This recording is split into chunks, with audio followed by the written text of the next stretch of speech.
Magandang Umaga po sa ating lahat.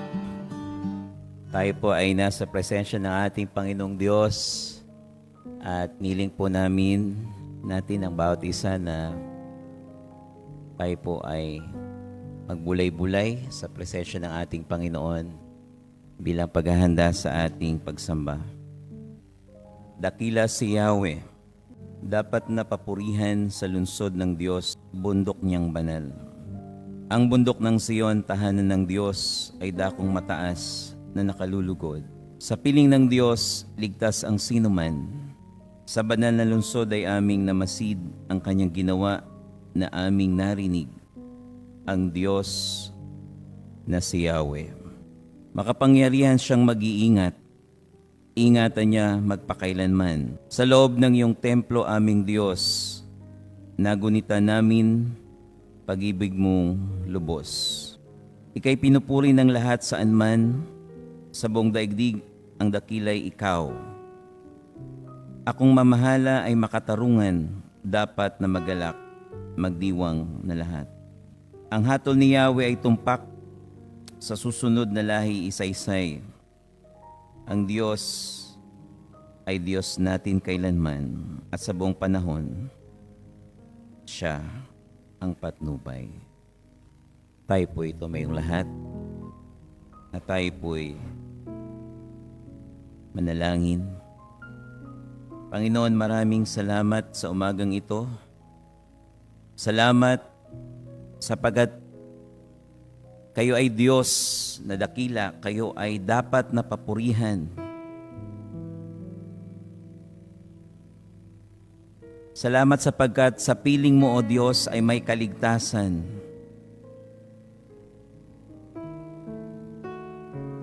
At marapat lamang, O Diyos, sa iyong katangian na ito, Panginoon, ay amin pong isaysay sa buong sanlibutan na kayo ang Diyos na makapangyarihan sa lahat. Kayo ang Diyos na mag-iingat sa lahat. Iingatan mo kami magpakailanman.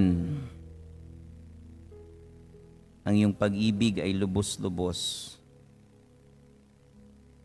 Pinupuri ka namin, Panginoon, sapagkat ikaw ang namamahala ng katarungan.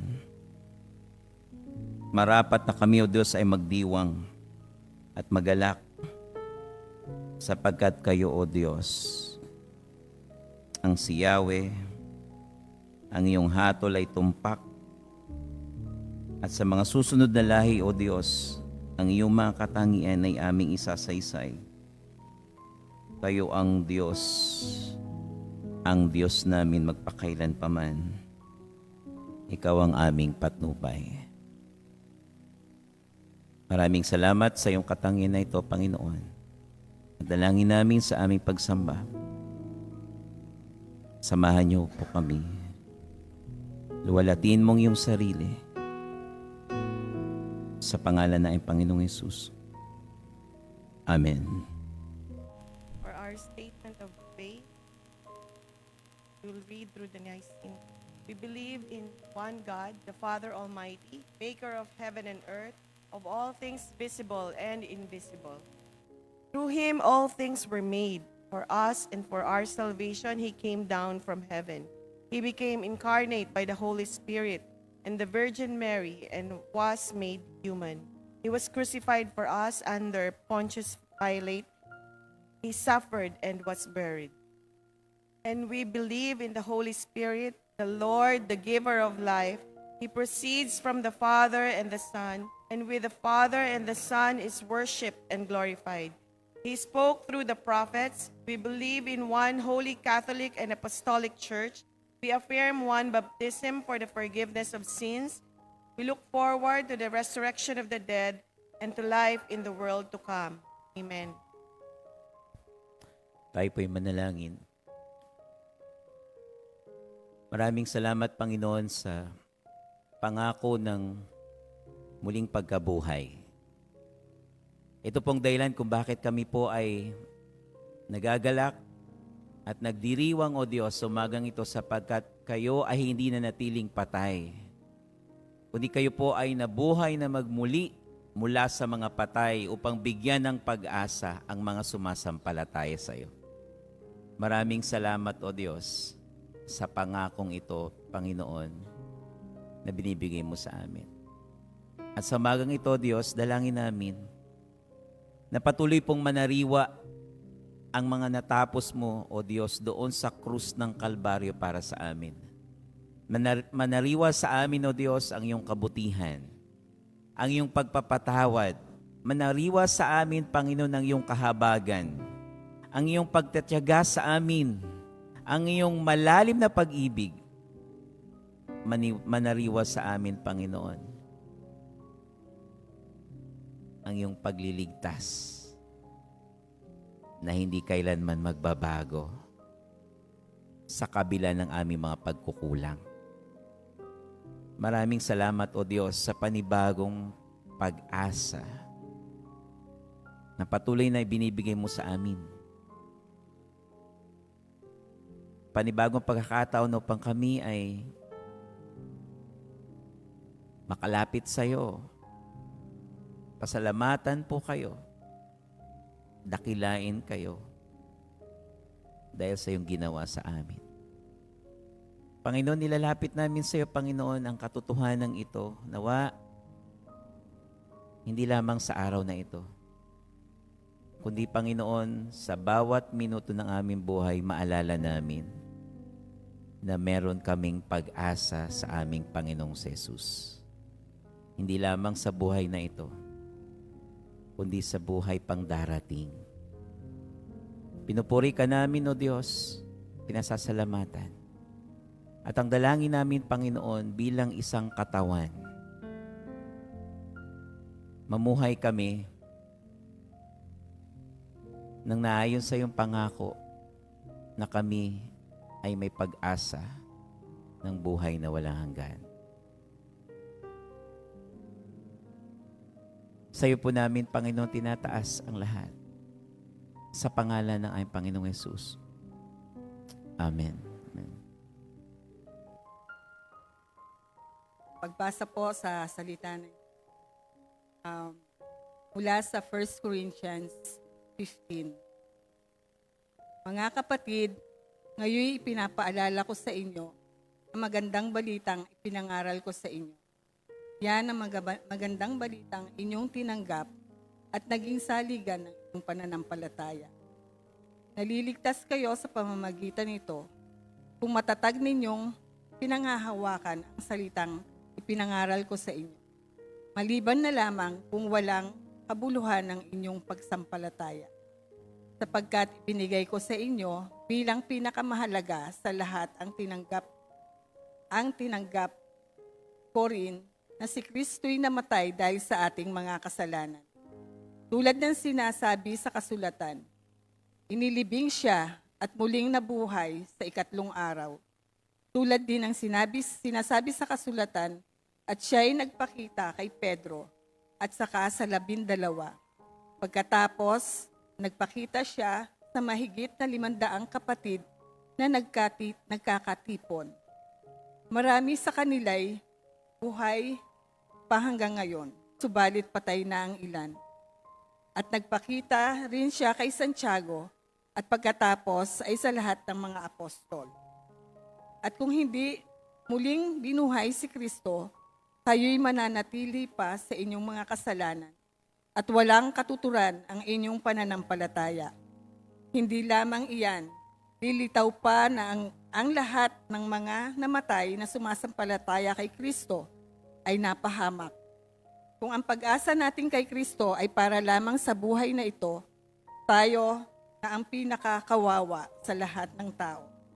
Ngunit sa katunayan, si Kristo'y muling binuhay at ito'y katibayan na muling ang bubuhayin ang mga patay. Kung paanong dumating ang kamatayan sa pamamagitan ng isang tao, gayon din naman dumating ang muling pagkabuhay sa pamamagitan din ng isang tao. Sapagkat si Kristo'y dapat maghari hanggang sa malupig niya at lubusang mapasuko ang kanyang mga kaaway.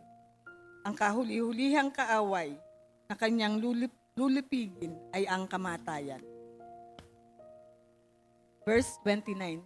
Kung hindi gayon, ano ang halaga ng pagpapabautismo ng mga tao para sa mga patay? Kung talagang hindi bubuhayin muli ang mga patay, bakit pa pagpapabautismo ang mga tao alang-alang sa kanilang bukas? Sa kanila, bukas tayo'y mamamatay. Ganyan din sa muling pagkabuhay ng mga patay. Ang inilibing ay nabubulok, ngunit hindi nabubulok. Mabubulok kailanman ang muling binuhay. Walang karangalan at mahina ng inilibing marangal at binuhay. Marangal at malakas sa muling pagkabuhay. Inilibing sa katawang pisikal, muling mabubuhay bilang katawang espiritual. Kung may katawang pisikal, mayroon ding katawang espiritual. Ito ang ibig kong sabihin, mga kapatid. Ang binubuo ng laman at dugo ay hindi maaaring makabahagi sa kaharian ng Diyos.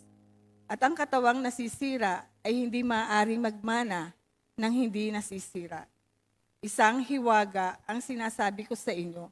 Hindi lahat tayo'y mamamatay, ngunit lahat tayo'y babaguhin. Sa isang sandali, sa isang kisap mata, kasabay ng huling pag-ihip ng trumpeta. Sapagkat sa pagtunog ng trumpeta, ang mga patay ay muling bubuhayin at di na muling mamamatay. Babaguhin tayong lahat at ang ating katawang nabubulok ay mapapalitan ng hindi nabubulok. At ang katawang namamatay ay mapapalitan ng katawang hindi namamatay. Kapag ang nabubulok ay napalitan ng di nabubulok at ang may kamatayan ay mapapalitan ng walang kamatayan, matutupad na ang sinasabi sa kasulatan. Nalupig na ang kamatayan, lubos na ang tagumpay. Ang kamandag ng kamatayan ay ang kasalanan. At ang kapangyarihan ng kasalanan ay nagmumula sa kautusan. Magpasalamat tayo sa Diyos na nagbibigay sa atin ng tagumpay sa pamamagitan ng ating Panginoong Hesukristo. Kaya nga, mga minamahal kong kapatid, magpakatatag kayo at huwag matinag. Maging masipag kayo palagi sa paglilingkod sa Panginoon dahil alam niyong hindi masasayang ang pagpapagal para sa Kanya. Pagpalain po ang pagbasa ng salita. At siya po ay mabuti sa lahat ng oras. Amen. It is a privilege to share Christ today sa bawat isa.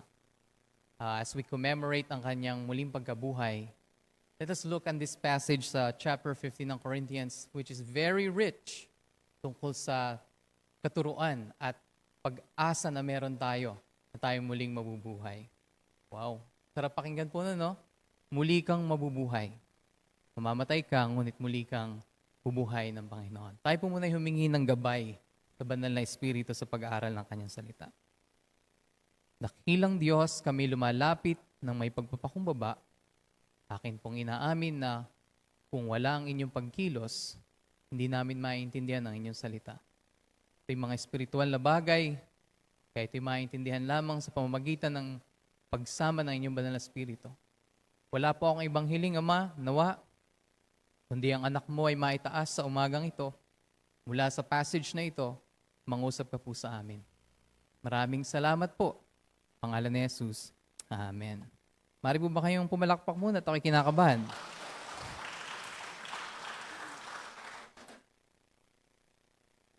Gusto ko sana, mabigat sana yung introduction.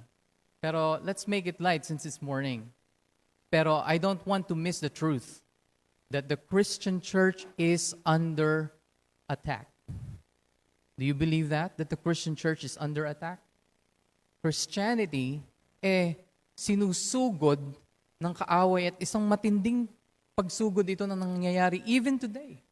Alam niyo po sa North Korea ngayon, meron mga balita ng mga kapatid natin na nagpipreach, tumutulong sa kapwa, pinipreach nila na ang Panginoong Jesus ay muling nabuhay and now is nasa kulungan. Sa India, we hear the news na meron tayong mga kapatid na preaching about our Lord Jesus Christ. Nasa kulungan din sila ngayon. Some are dead.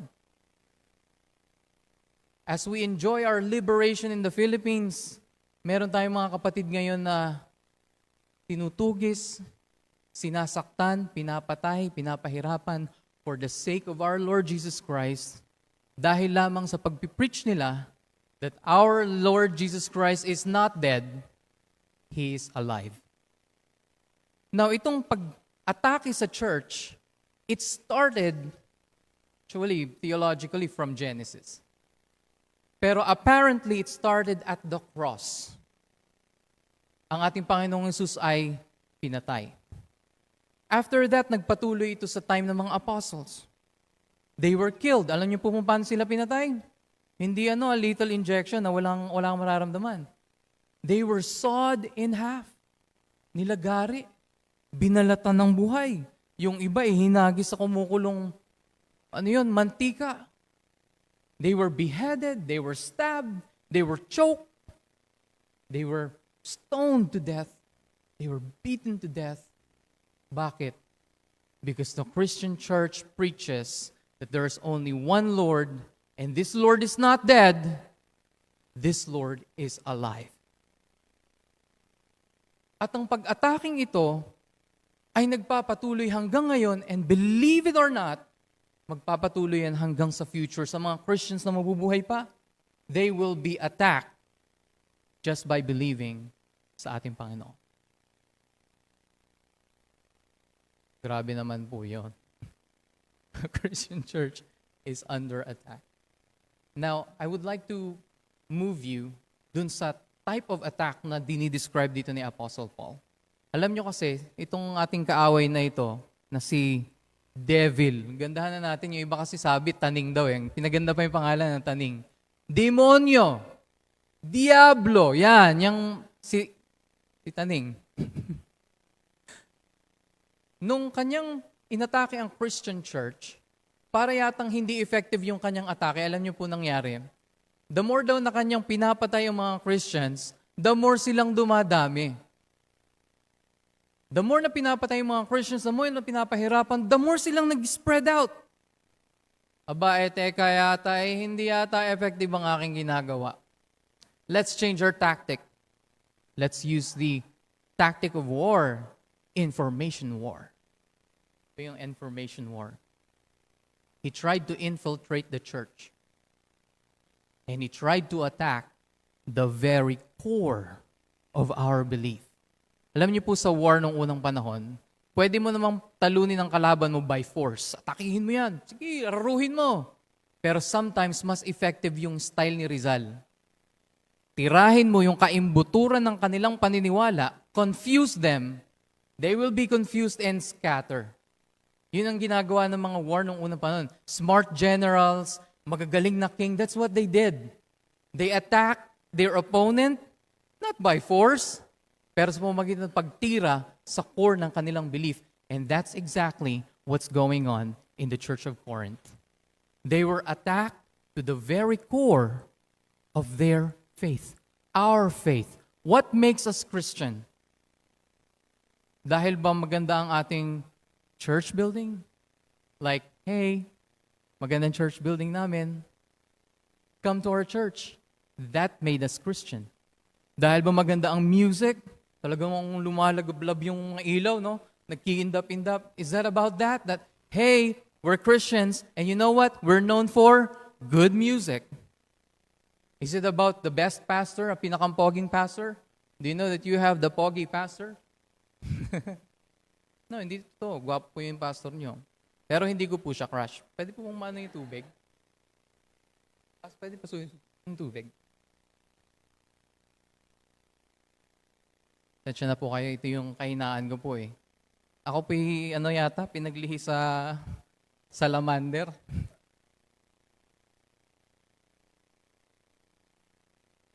Nasaan po tayo? Dun sa pag-atake sa loob, no? So they were attacked with the core, yung kanilang faith. Our faith. Okay, let's make it short. The Christian faith is Christian because of the doctrine of the resurrection. That's it. Do you know why? Because during their time, ang paniniwala ng daigdig, lahat na nakakaalam sa nangyari sa cross, Jesus didn't resurrect. Yun ang paniniwala nila. Ano yung balitang alam nila? Na nung namatay daw si Jesus, itong mga disciple, gabi, ginapang daw yung libingan, ninakaw yung kanyang katawan, itinago sa disyerto, kung saan man yan, hindi nila mahanap, hindi nila matagpuan. But Jesus didn't resurrect. That's what they believe. But then may minority ng tao, a group of people, preaching that this Jesus that was crucified at the cross is alive. He is living. He has resurrected. And hindi lang yun, pinipreach nila na sino mang nananampalataya sa Kanya, even if they die, muling mabubuhay. And because of that preaching, sila ay inaatake at sila ay pinapatay. Now, if the LBPC community are not aware that we are under attack, syempre, magiging na lang tayong parang pabaya, di ba? Doon nagsisimula ang problema. The Corinthian church didn't expect. They were not aware. They least expected. But the enemy is attacking their very core of their faith. At doon nagkaroon ng disgrasya. And if this church, not just this church, if a church is more focused on something else, at yung something else na yun ay ginagawang mas importante than the gospel itself, doon nagkakaroon ng problem. Look at how God reminded the Christian church, the Corinthian church, that the gospel of the resurrection is the most important. It is of the most important. Basahin po natin yung verses 1 through 11. Now I would remind you, brothers, of the gospel I preached to you, which you received, in which you stand, and by which you are being saved, if you hold fast to the word I preached to you, unless you believe in vain. For I delivered to you as of first importance what I received, that Christ died for our sins, according to the Scriptures, that He was buried, that He was raised on the third day, in accordance with the Scriptures, and that He appeared to Cephas, then to the 12, then He appeared to more than 500 brothers at one time, most of whom are still alive, though some have fallen asleep. Then He appeared to James, then to all apostles, last of all. As to one untimely born, He appeared also to me. For I am the least of the apostles, unworthy to be called an apostle, because I persecuted the church of God. But the grace of God, or by the grace of God, I am what I am. And His grace toward me was not in vain. On the contrary, I worked harder than any of them, though it was not I, but the grace of God that is with me. Whether then it was I or they, so we preach, and so you believe. Utmost importance. Tandaan niyo po ba yung Hakuna Matata? Yung kwento ni Simba, the Lion King? Pwede ko po makita yung kamay ng population na nakakaalala? So that I would understand na, okay, so they relate. Some don't relate. Si Simba ay isang maliit na lion cub, rightful heir to the throne. Eh dahil sa manipulation ng kanyang mabuting masamang uncle, na siya daw ang dahilan kung bakit namatay ang kanyang tatay, natakot siya, na-guilty siya, tumakbo siya sa disyerto. Doon muntik siyang mamatay kasi wala siyang mainom. At doon siya natagpuan ng dalawang, pwede ko bang sabihin, dalawang naging kaibigan niya, isang baboy, of course, that's not me, at isang meerkat. Okay? And dito niya natutunan ng isang motto, Hakuna Matata. Wow. It means no worries for the rest of your days. Gusto niyo po ba yon? Walang worry for the rest of your day? Pwede po makita ang kamay ng mga tao na gustong wala ng worry for the rest of their days? I would raise my hand. And para daw makuha mo ito, ang sabi is, kung gusto mo mawala ng worry for the rest of your days, no responsibility. Hakuna Matata. Just enjoy the place. You live only once. Enjoy it as you wish. Diba? Hakuna Matata. While he was doing that, his kingdom was suffering. Because yung evil uncle niya, pinapahirapan lahat pati yung sarili niyang nanay. But when Simba grew up, at siya na isang malakas na leon, dito nagkaroon siya ng isang pangitain. Yung namatay niyang tatay, muli nang nakita sa ulap. Pangitain. At ang sinabi sa kanya ng tatay niya ay kabaligtaran ng Hakuna Matata. The words were, Simba, remember who you are. You are my son.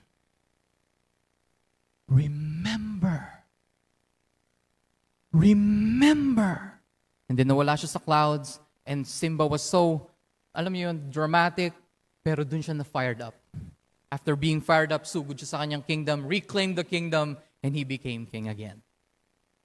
Sometimes Christians are called by God for some responsibilities, but we choose Hakuna Matata. But it is when we forget our calling and we forget who we are in Christ, it is where our loving Father preaches from the heaven through His Word. Remember who you are.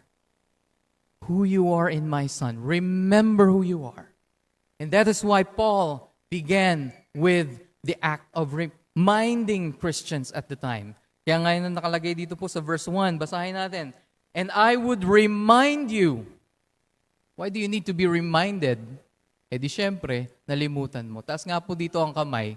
Nung mga magaling makaiwan ng susi ng kanyang sasakyan, ako po itataas ko ang aking kamay. At maraming beses na po yung nangyari na nasa loob ako ng SM, ang ganda naman dito sa SM. Uy, parang wala akong susi. Parang walang susi. Oh, nako, takbo. Tapos yung parking is wala sa loob. Yung may mga ganong SM, nasa labas. Oh, wow, nandun na yung helmet, nandun na yung registration, nandun na yung susi. It's ready. You can, sabi nga ni Pastor lagi po sa akin, sige, mamigay ka na ng motor mo. Diba? It's easy to forget. Lahat po tayo ay may sakit na common sa tao. And that is forgetfulness. Tapos nga po dito ang kamay ng kailan may hindi nakalimot. Minsan nga nalilimutan yung birthday nung asawa di ba? And then si Tim Keller, meron siyang minention na isang term na spiritual forgetfulness. Tama ba? Spiritual forgetfulness. That we forget who we are in Christ. And when the church forgets who they are, it is where God reminds them, I would like to remind you, brothers, of the gospel, the most important gospel. Jesus died, and He rose again. And the power of this action and accomplished work ni Jesus is applied to every believer and following Him. And if you forget the power and effect ng kanyang resurrection sa buhay mo, it is when you need to be reminded. Why do you think the gospel of the resurrection is so important? Hindi lang dahil ito ang core ng ating pananampalataya. But Paul made it clear that the resurrection and death and resurrection of our Lord Jesus Christ na ating pinipreach is not an opinion. It's not a theory. It's not, a myth. It's the truth. First, it was witnessed by the Holy Scriptures. And this is how he made that repetition of idea. Makikita po natin ito sa ating passage, sa verse 3. For I delivered to you as of first importance what I also received. Pakaganda po nun, yung receive na yun. That Christ died for our sins in accordance with the Scripture.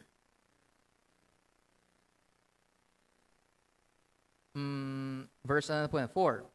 That He was buried, that He was raised on the third day in accordance with the Scripture. Yung kamatayan ni Jesus at muling pagkabuhay ay witness ng Holy Scripture. It is a testimony of the Holy Scripture. It's not a theory. It's not an opinion. It is a witness of the Scripture. Pero kung titingnan natin, when? Kailan siya nag-witness? Long before, bago pa mangyari. It was 500 years to 700 years. Let's extend it more. Kasi ito yung prophets eh. Let's go to the book of Psalm. That is 1,000 years na winitness ng Holy Scripture na ang Messiah ay mamamatay at muling mabubuhay. And more than 1,000 years before nangyari, even thousands of years before, sa panahon ni Job. Ang book of Job po ang kinoconsider nating kauna-unahang literature, the first Bible. Well, the first na nakalagay sa canon is Genesis. But ang unang na-publish, base study, is Job. And look at what Job said. Nakalagay po ba sa ating screen? If hindi, I would like to read it to you. Itong sabi ni Job sa chapter 19, verse 25. Listen. For I know that my Redeemer lives. Hindi siya mamamatay. And at the last, He will stand upon the earth. Judgment day. And after my skin has been thus destroyed, he will die, death. Yet in my flesh I shall see God, resurrection. Even pa thousands of years, bago pa dumating ang ating Panginoong Jesus para mamatay at muling mabuhay, it has been witnessed by the Scriptures. So it's not been staged. Mahirap i-stage ang kamatayan ng Panginoong Jesus. Of course, sino ba naman gugustuhin mamatay ang Panginoong Jesus noong time nila? But yung resurrection na kiniklaim ng mundo na has been staged, it's not true. It cannot be staged.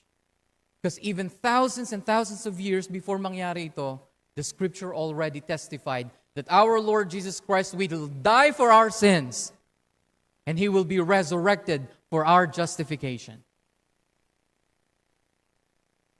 Now, it's not just witnessed by the Scripture.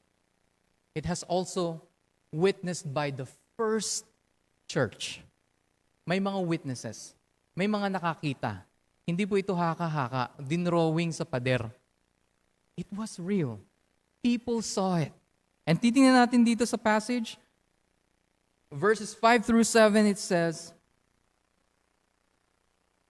And that He appeared to Cephas, then to the 12.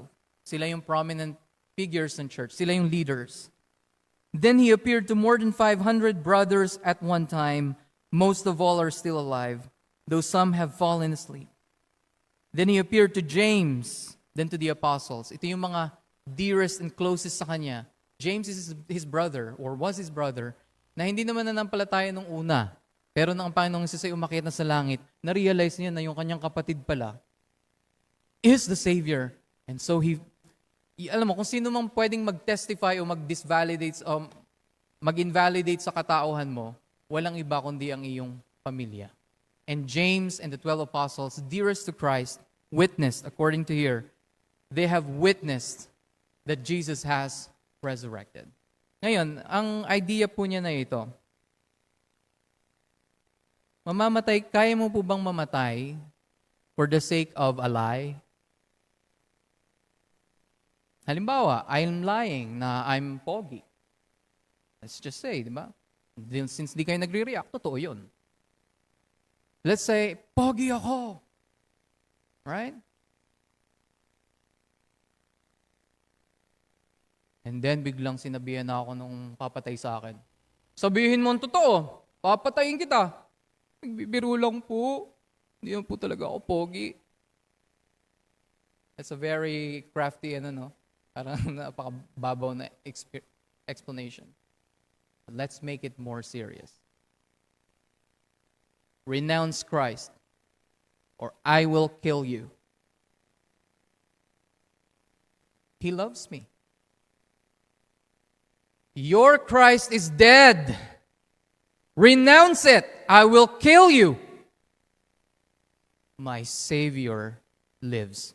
Pam! Yun ang nangyari sa mga Christians in time. Imagine them, inilalagay sila sa isang malaking coliseum. After ng gladiator fight, Here comes the Christians. Oh, talaga ba? O sige, paglabas ng mga Christians, ito na, feeding time! Feeding time! The lions come out. The Christians were there. Alam niyo po ina-expect ng mga Christians, ng mga tao nun? They will curse Nero. They will curse the emperor. Of course they should. But what they've witnessed is different. They saw something different. Na naging curious ang mga Christian, ng mga tao nun. Alam niyo po kung ano yun? Nung lion ay palapit na sa mga Christians, instead of cursing Nero sa kahuli-hulihan ng kanilang buhay, they opened their arms, wide open, and they said, "Come, O beast, devour me, so I shall see my Lord." Rinig yun ng buong tao sa Colosseum. And then curiosity came up. Sino ba itong mga grupo ng taong to? That they are doing such thing na instead of cursing, they bless. Instead of, gumanti, they love. Who are these guys? So hinanap ngayon nila, no? Hinanap nila yung mga Christians. Ay doon, meron doon parang nakaukit na isda. Yan ay simbolo ng mga Christians. So pasok sila sa loob. Diba? They are expecting to know. Ano bang meron dito sa Christian church? Pagpasok nila po sa Christian church, alam po nakita ng mga tao. Mga tao nag-i-speaking in tongues yung mga Christian. And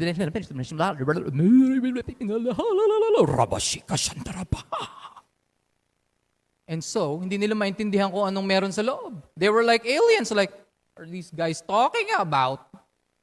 Are they mad? And so Paul wrote,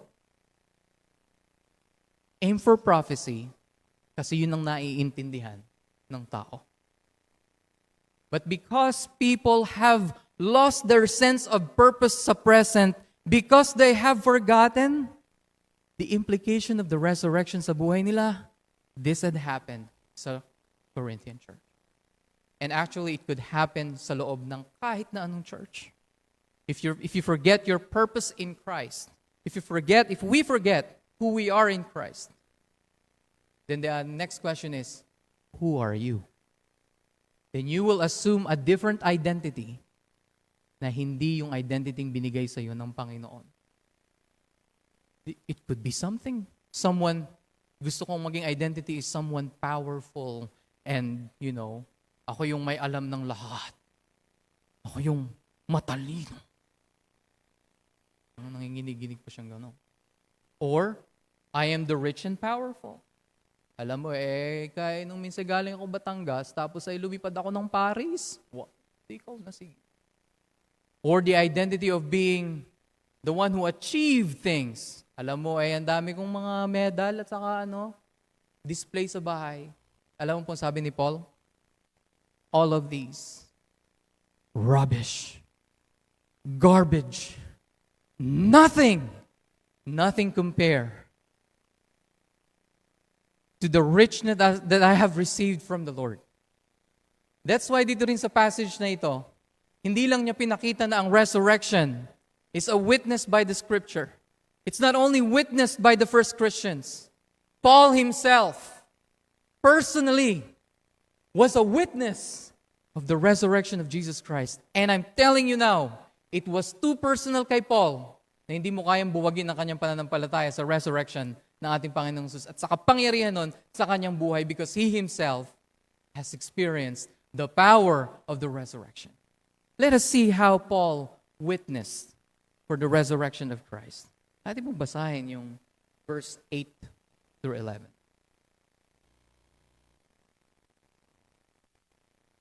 Last of all daw, ibig sabihin, this is the last point. I would want to cover all. Sabi ni Ate Liz, i-cover ko daw lahat. Sabi ni Pastor, cover ko daw hanggang next chapter. Sabi ko, wag naman. Baka, hindi. Joke lang po namin yon. Last of all, okay? As to one untimely born, he appeared also to me. For I am the least of the apostles, unworthy to be called an apostle, because I persecuted the church of God. But by the grace of God, I am what I am.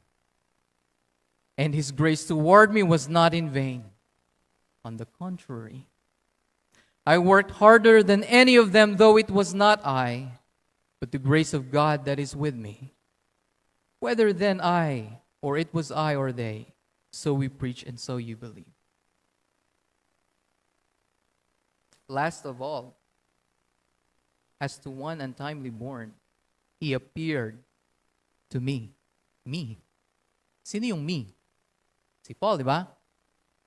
Sino po sa inyo nakakaalam ng original na pangalan ni Apostle Paul? It was, yes, yung P ay S. Saul. It sounded like King Saul ng Old Testament. The tall guy, the big guy, the prominent guy. He was Saul. And alam niyo po kayo naniniwala si Saul? Sa akin lang po ito, wag po kayo maniwala sa akin. Matangkad si Paul. Guwapo. Prominent. Mayaman, nakapagtapos nga sa Gamaliel eh. Sa time natin ngayon, siguro sabihin natin, equivalent yun sa Harvard University. Wow, ganda ba? Talagang yung prestige, and he has the power. Alam niyo po yung power niya to the point that he could issue a warrant to kill Christians. Ganun siya kakapangyarihan. Alam niyo po kung bakit niya pinapatay ang mga Christians? Because para kay Saul, Christians were heretics. They were preaching something that is nonsense. Anong Jesus na nabuhay? It's nonsense. They're destroying Judaism. And therefore, by the power that I have this seal to serve my God. God, I will serve you. My only mission in life is to destroy all Christians. Yun ang mission. So, pinabato niya si Stephen. Marami siyang pinapatay. Maraming na-execute na nandun si Paul. He was the mastermind because he loved God. Wow, talaga? Loving God can cause murdering people? Yes. Look at history. Even the Roman Catholic Church committed such crime. And ang ating excuse, because we loved God. And sometimes, alam niyo po sa church, pwede tayong maging, pabara-barang ugali sa bawat isa. Sakit na lang natin ang bawat isa. Because I love God? Because you love God? No. That was Saul. Okay? Now, on his mission, yung isang target niyang town was called Damascus. On the way sa Damascus, dun niya nakita ang Panginoong Jesus. Jesus Christ appeared to Saul. Not just as a risen Lord. Kasi yung nakita nila Peter was a risen Lord. No? Nahawakan nila, naipasok nila yung sa butas, di ba? He ate with them. He was the risen Lord. But who Paul saw was the ascended risen Lord. The risen Lord who is now sitting at the right hand of God in His glory, in His power. So when he saw the ascended risen Lord, yung glory ni Christ was so much, nabulag siya. At even yung kanya pong mga kasama doon, akala nila kumikidlat at parang may nakakatakot na sound. And napakaliwanag. Alam niyo dun sa point na yun na-realize ni Paul, meron akong entity na kausap dito eh.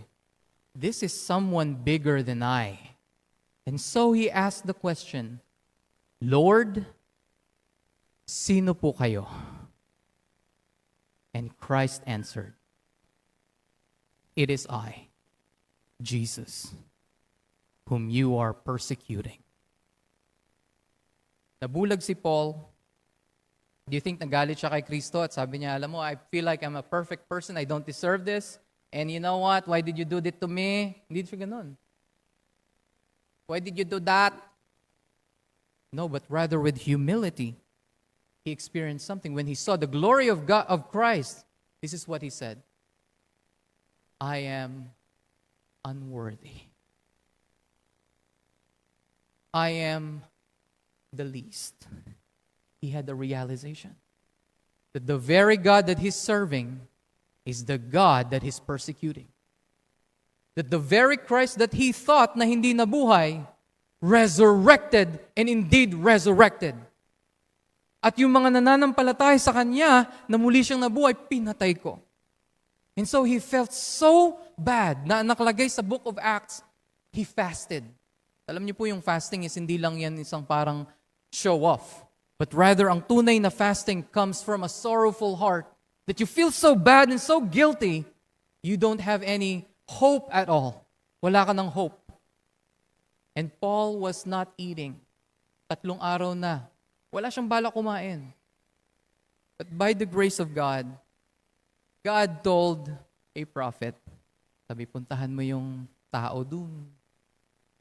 Si Saul. Huh?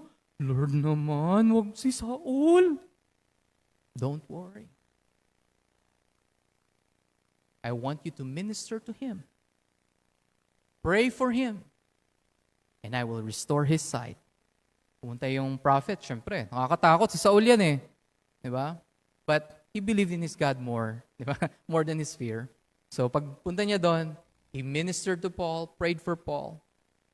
And for the first time, listen to this, Paul received forgiveness. For the first time of his prestigious career, he received the one thing na hindi niya na-receive ever. Grace, mercy, forgiveness. And that's not all. He made Paul feel that the very people that he was persecuting will accept him in Christ, will forgive him in Christ, and will have fellowship with him, because the next thing na nangyari, after Paul regained his sight, alam niyo po ang ginawa niya? He went to Arabia. At ang sabi ng Acts, the apostles were there. He stayed there for how many years? 3 years. Wow, para siyang nag-seminary, no? Yeah. He asked them, who is Jesus?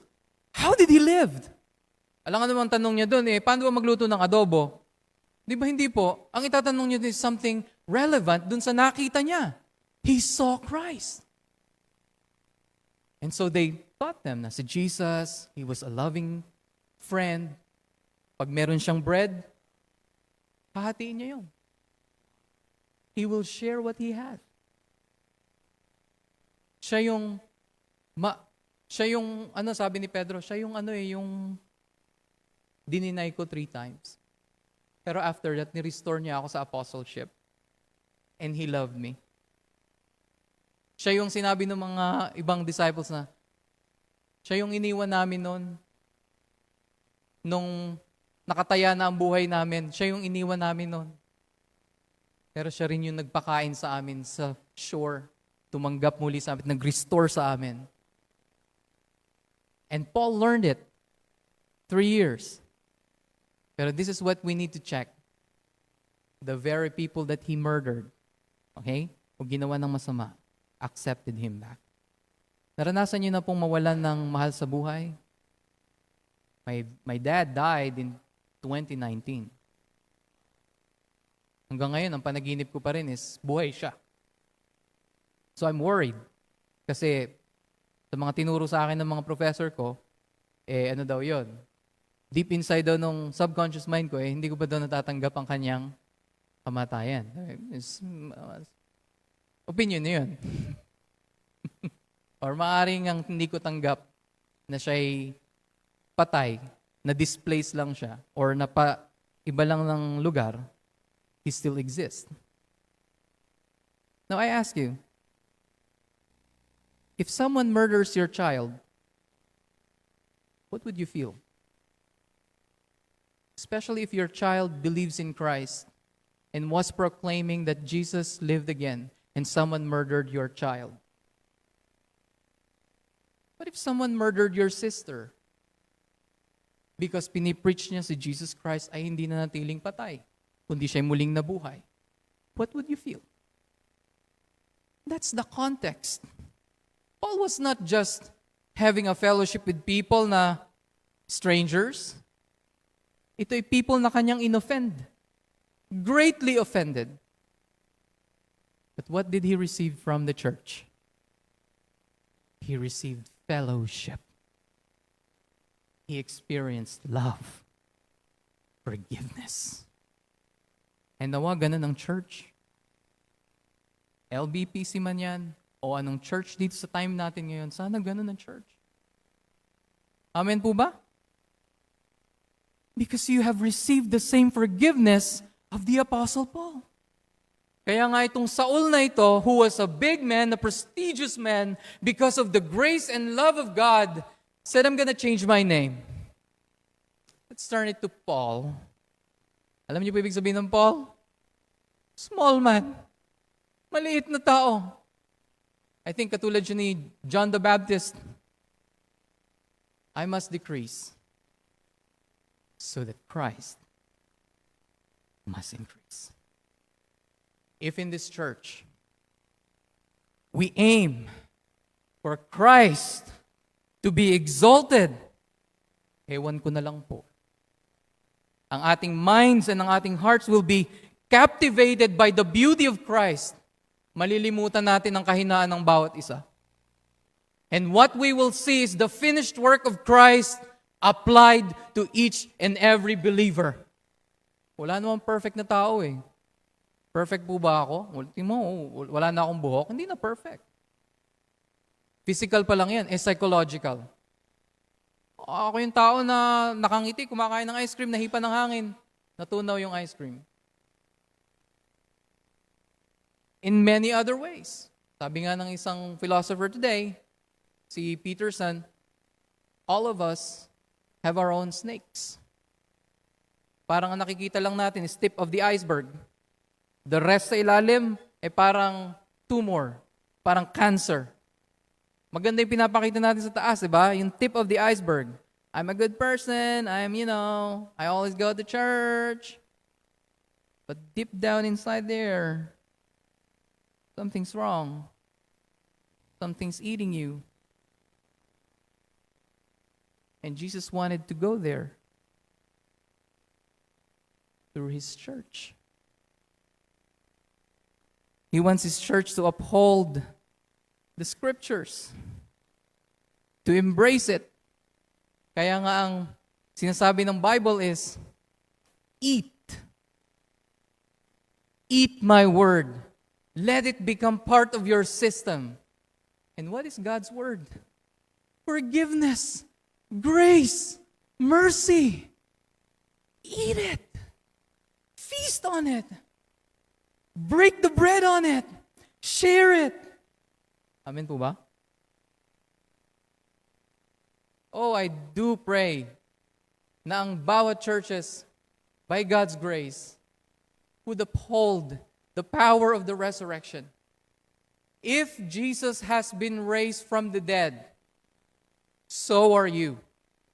Yun ang meaning ng following Christ. Following Christ is not about religious matters. Following Christ is this. If Jesus walked through death, I will follow Him. Because as He walked through the resurrection, I will follow Him by God's grace. That's a follower of Christ. You go through death with Him because you will go to the resurrection to eternal life with Him. Tandaan niyo po tama ba yung, but Martin Graham. Buti na munti ko nang malimutan. Alam niyo po si Martin Graham? Tama ba yung pangalan? Basta si Martin. Tawagin naman Martin, baka kasi mali yung last name. Si Martin ay may asawa na pangalan ay si Gracie. Gracie ba? I'm sorry, pasensya na po kasi limutan ko yung names nila. They were kidnapped by the Abu Sayyaf. Sila ay mga, of course, foreigner, di ba? Pangalan pa lang, di ba? Sorry po yung year, basta nung medyo bata pa ako, may buhok pa ako nun, tanda ko. Basta yun nun yun. And during that time, nung kinidnap sila, it was a year or more than a year, nasa kamay sila ng mga Abu Sayyaf. And every time na may nasusugat ng Abu Sayyaf, Martin, attend niya yun.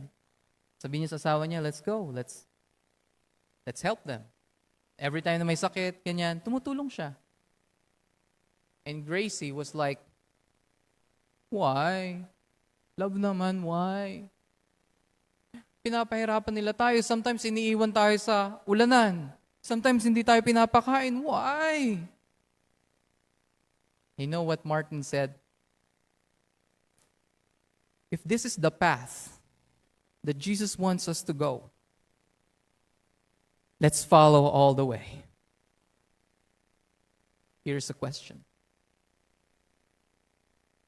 Paanong nangyari na ang isang taong sinasaktan, pinapahirapan, ay kayang sagutin ang pahirap sa kanila ng pag-ibig?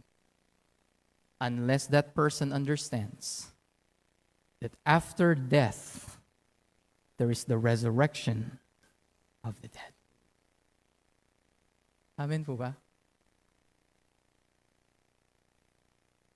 Jesus bled and died. He came to save.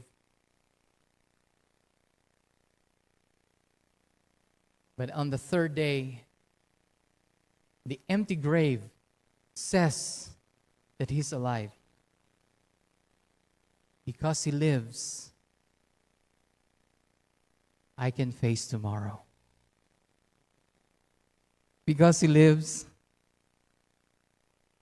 my fear is gone. Because I know He holds the future. And life is worth living just because Christ lives. Christians. Kausap ko po ba Christians? Am I talking to my brothers in Christ?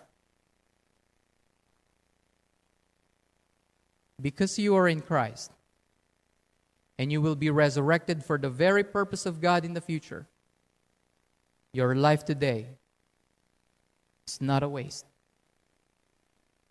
You are not a waste. You are bought at a price. Your future is secured. You can face tomorrow.